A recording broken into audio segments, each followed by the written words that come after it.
मिल जाती है। जैसे आप बर्तन दे दी उसी तरह कोई भीख में कोई अन्न कुछ कोई कुछ दे देता है।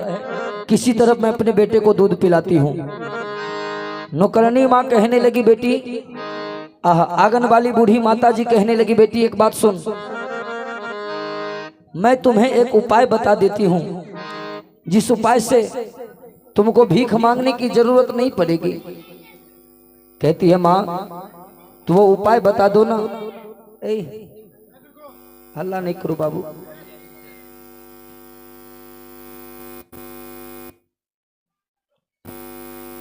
हल्ला नहीं करो।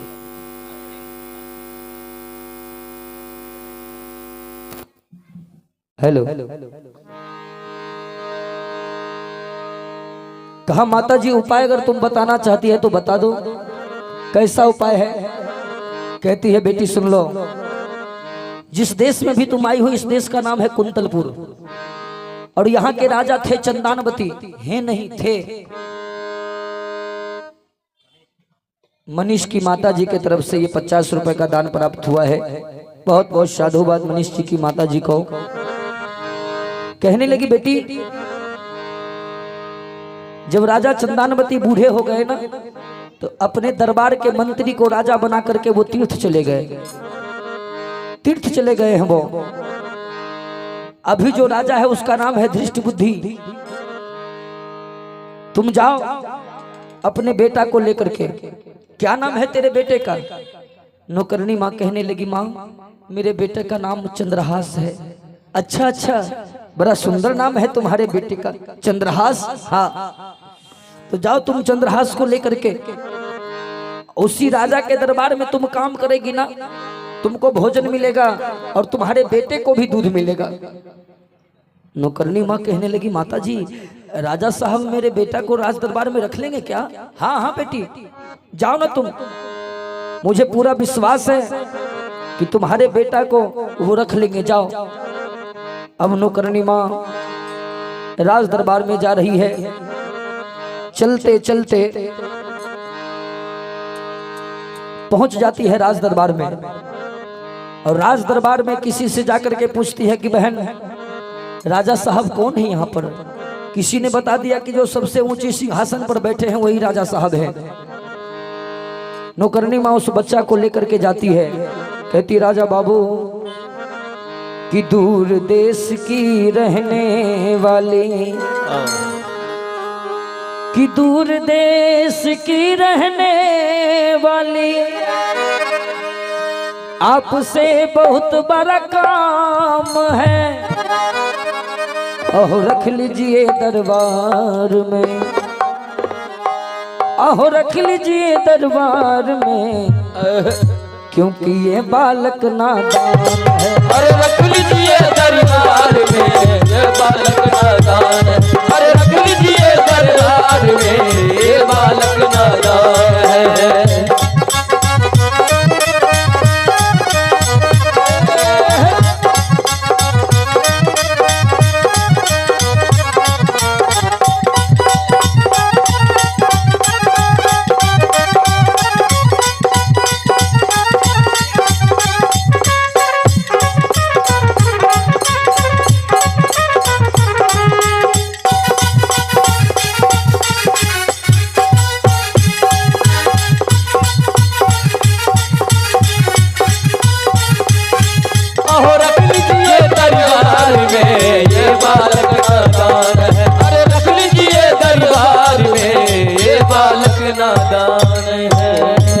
दूर देश की रहने वाली आपसे बहुत बड़ा काम है, रख लीजिए दरबार में क्योंकि ये बालक नादान है। नादान है, मेरा बेटा नादान है।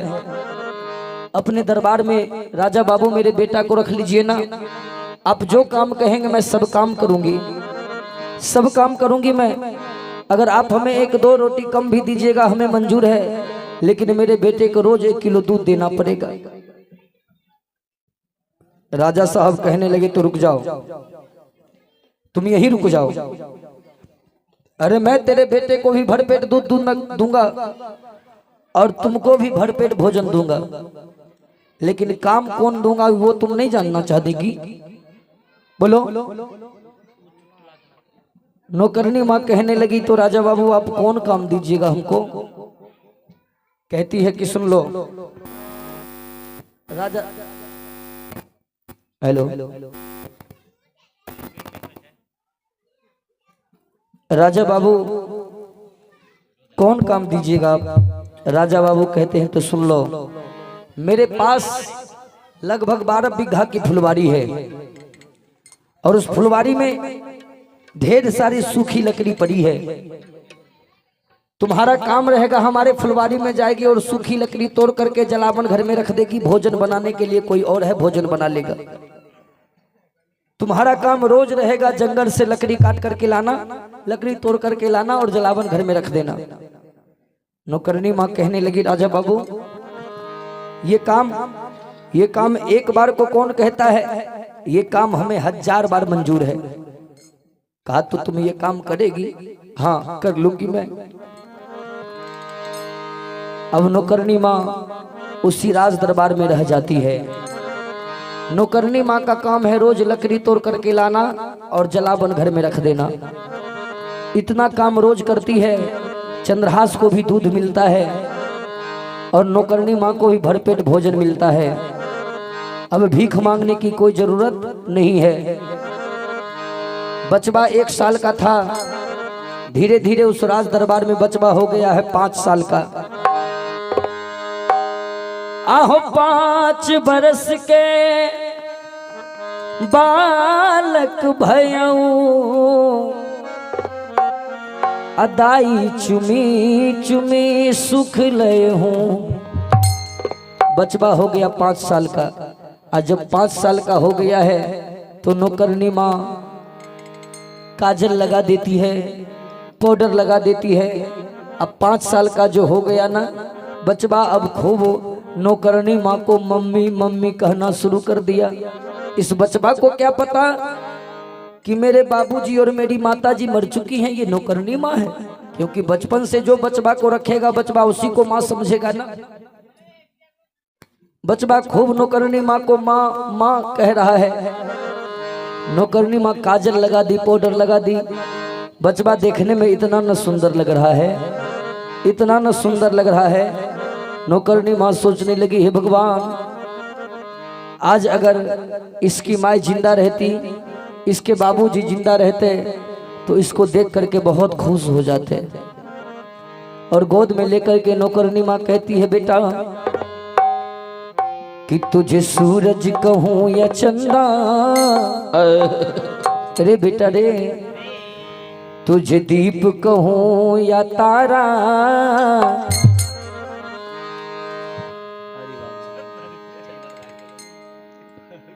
तेरा नाम करेगा रोशन जग में मेरा राज दुलारा। तेरा नाम करेगा रोशन जग में मेरा राज दुलारा।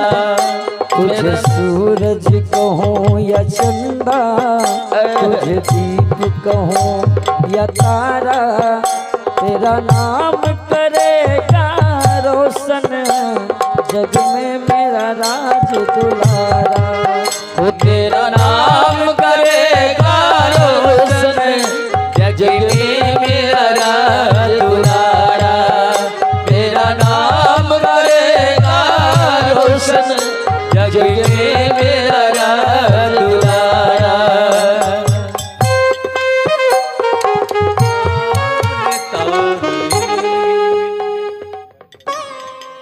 अच्छा ये देखिए, स्वर्गीय रामकृष्ण सहनी की दोनों बेटी हैं। बड़की बेटी और छोटकी बेटी के तरफ से ये 201 रुपए का दान प्राप्त हुआ है दरबार में। बहुत बहुत धन्यवाद। बेटी की तरफ से ये दान प्राप्त हुआ है।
आंगन में कोई खेले, नन्ही सी हंसी के बदले मेरी सारी खुशियाँ ले ले। मैं कब से तरस रही थी, मेरे आंगन में कोई खेले, नन्ही सी हंसी के बदले मेरी सारी खुशियाँ ले ले। तू मिला तो मैंने पाया जीने का नया सहारा, तेरा नाम करे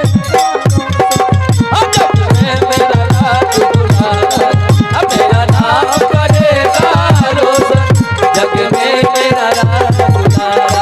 तेरा नाम करेगा रोशन, जग में मेरा राज दुलारा। मेरा नाम करेगा रोशन, जग में मेरा राज दुलारा। वो जग में मेरा राज दुलारा, वो जग में मेरा राज दुलारा। तेरा नाम करेगा रोशन, जग में मेरा राज दुलारा।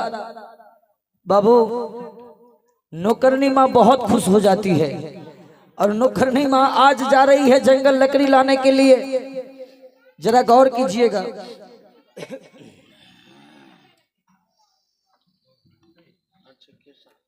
नौकरनी माँ जो जंगल चल देती है लकड़ी लाने के लिए, तो आप लोग ध्यान दिए होंगे बचवा जब थोड़ा बड़ा हो जाता है तो बच्चे की आदत होती है थोड़ी बहुत बदमाशी करता है वो। नौकरनी माँ जंगल जा रही है लकड़ी लाने के लिए और बचवा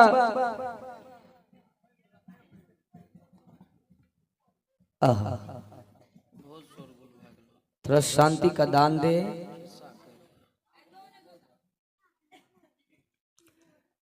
तो नौकरनी माँ के आंचल को ये चंद्रहास पकड़ लेता है।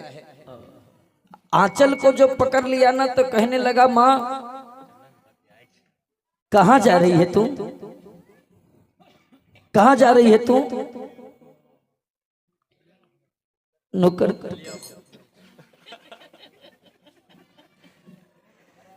नौकरनी माँ कहने लगी कि बेटा मैं जा रही हूं जंगल, जंगल जाकर के लकड़ी तोड़ करके लाना मेरा रोज का काम है बेटा। चंद्रहास कहने लगा, माँ एक बात बताएं। कहा बेटा बोलो क्या कहना चाहता है तुम। नौकरनी माँ कहने लगी, रे बेटा बोलो ना क्या कहना चाहता है।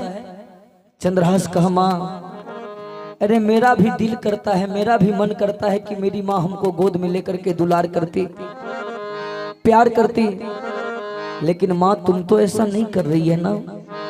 एक बार भोजन करवा दे